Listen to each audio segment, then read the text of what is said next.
नमस्कार।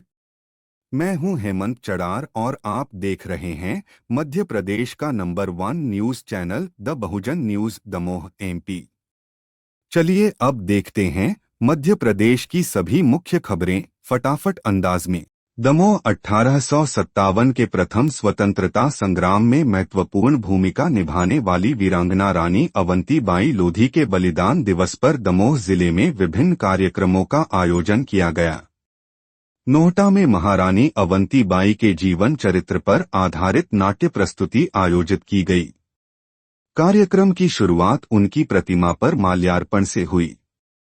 दीप प्रज्वलन करते हुए भाव सिंह लोधी ने कहा कि रानी अवंतीबाई किसी एक समाज की नहीं बल्कि पूरे राष्ट्र की नायिका थीं। उन्होंने देशहित में अपने प्राणों की आहुति दी। कार्यक्रम में पूर्व विधायक पीएल तंतुवाय, भाजपा के पूर्व जिला अध्यक्ष प्रीतम सिंह लोधी, जनपद अध्यक्ष प्रतिनिधि राजू ठाकुर, नगर परिषद अध्यक्ष तेंदुखेड़ा सुरेश जैन, एकता सिंह, हेमंत ठाकुर सहित अनेक जनप्रतिनिधि व नागरिक मौजूद रहे। दमोह में अखिल भारतीय लोधी लोधा राजपूत महासभा द्वारा जटाशंकर धाम स्थित प्रतिमा स्थल पर माल्यार्पण व पुष्पांजलि कार्यक्रम का आयोजन किया गया। इसमें समाज सेवी, विभिन्न राजनीतिक दलों के प्रतिनिधि, अधिकारी, अधिवक्ता, डॉक्टर, पत्रकार और सैकड़ों लोगों ने रानी अवंतीबाई को श्रद्धांजलि दी। कार्यक्रम में महासभा के राष्ट्रीय अध्यक्ष प्रद्युम्न सिंह लोधी, पूर्व विधायक पीएल तंतुवाय, भाजपा जिला अध्यक्ष श्याम शिवरे, पूर्व अध्यक्ष प्रीतम सिंह लोधी सहित बड़ी संख्या में समाजजन उपस्थित रहे। जिला कांग्रेस कमेटी के तत्वावधान में कांग्रेस कार्यालय में बलिदान दिवस मनाया गया। अध्यक्ष रतनचंद जैन ने रानी अवंतीबाई के चित्र पर पुष्प अर्पित कर नमन किया। उन्होंने कहा कि देश की आजादी में कांग्रेस नेताओं और वीरांगनाओं ने अहम बलिदान दिया। पूर्व विधायक अजय टंडन ने कहा कि रानी अवंतीबाई ने दुर्गा का रूप लेकर अंग्रेजों के खिलाफ संघर्ष किया और अपने प्राण न्योछावर कर दिए।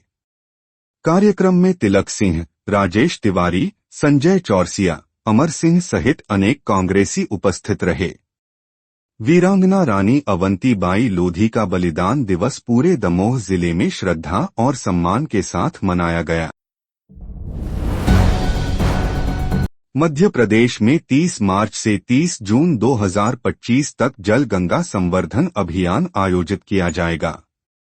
इस अभियान का उद्देश्य जल संरक्षण और उसके उपयोग को बढ़ावा देना है। 50,000 नए खेत तालाबों का निर्माण किया जाएगा, जिससे कृषि के लिए जल उपलब्धता सुनिश्चित होगी। वर्षा जल संचयन के लिए सभी जल संरचनाओं का जीर्णोद्धार किया जाएगा। पंचायतें और स्थानीय जल स्रोतों के रखरखाव में महत्वपूर्ण भूमिका निभाएंगे। यह पहल न केवल जल संसाधनों को संरक्षित करने की दिशा में बड़ा कदम है, बल्कि कृषि और पर्यावरण के संतुलन को बनाए रखने के लिए भी एक प्रेरणादायक प्रयास है। जबलपुर में लघु एवं मध्यम उद्यमों एसएमई के प्रदर्शन को बेहतर बनाने के लिए raising and accelerating MSME performance ramp योजना के अंतर्गत 1 दिवसीय कार्यशाला आयोजित की गई। यह कार्यशाला होटल शॉन अलीजे में आयोजित हुई, जिसमें संभाग के जिला उद्योग केंद्रों, विभिन्न उद्योग संघों और उद्यमियों ने भाग लिया। कार्यशाला का शुभारंभ रैंप योजना और इसके लाभों की विस्तृत जानकारी से हुआ। उद्यमियों को आईपीओ के माध्यम से फंड प्राप्त करने और एनएसई एसएमई बोर्ड पर पंजीकरण की प्रक्रिया समझाई गई। साथ ही zero defect zero effect Z योजना, MSME competitive lean scheme MCLS और बौद्धिक संपदा अधिकार आईपीआर पर भी चर्चा की गई। स्टेट नोडल अधिकारी अनिल थागले ने स्थानीय उद्योगों के लिए वित्तीय संसाधन जुटाने पर चर्चा की। एनएसई की एसोसिएट वाइस प्रेसिडेंट सुश्री पार्वती मूर्ति ने एनएसई लिस्टिंग प्रक्रिया की जानकारी दी और बताया कि 15 उद्योगों ने लिस्टिंग में रुचि दिखाई है। कार्यशाला में संयुक्त संचालक विनीत रजक ने एमएसएमई उद्योगों को गैरपारंपरिक वित्तीय व्यवस्थाएं अपनाने की आवश्यकता पर जोर दिया। बी प्रभाकर ने उत्पादकता बढ़ाने के लिए लीन योजना और कानबान सिस्टम की जानकारी साझा की। इस कार्यशाला ने एसएमई इकोसिस्टम को मजबूत करने की दिशा में एक महत्वपूर्ण कदम उठाया है।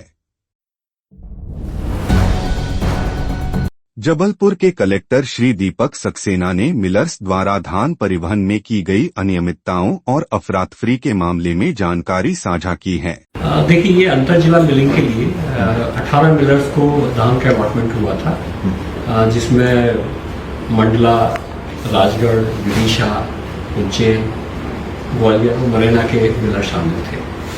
माननीय विधायक जी ने शिकायत की कि ये जो बाहर के जो मिलर्स हैं ये धान उठा के नहीं ले जा रहे हैं और लोकल मार्केट में ही इन्होंने जो है अपने आप बेच दी है। जब ये शिकायत हुई तो शिकायत की जांच के लिए हमने एक जांच दल का गठन किया। एक अच्छी बात यह है कि मध्य प्रदेश शासन में बहुत सारा काम IT बेस्ड हो गया है, ऑनलाइन हो गया है। तो मध्य प्रदेश शासन के जो ऑनलाइन पोर्टल्स हैं, चाहे वो MP civil supply state corporation का हो या परिवहन विभाग का हो या स्टेट GST का हो, उस पोर्टल की हमने सहायता ली और उन पोर्टल से उन व्हीकल्स के नंबर को ट्रेस किया जिन व्हीकल्स के नंबर के आधार पर इन्होंने ट्रांसपोर्टेशन करना बताया था। सबसे पहले हमने नेशनल हाईवे के जो टोल नाके हैं जो कि ऑनलाइन है, ऑनलाइन रिकॉर्ड जिसका अवेलेबल है, उसके आधार पर हमने व्हीकल को जब ट्रेस किया तो करीब 614 ट्रिप्स लगी थी।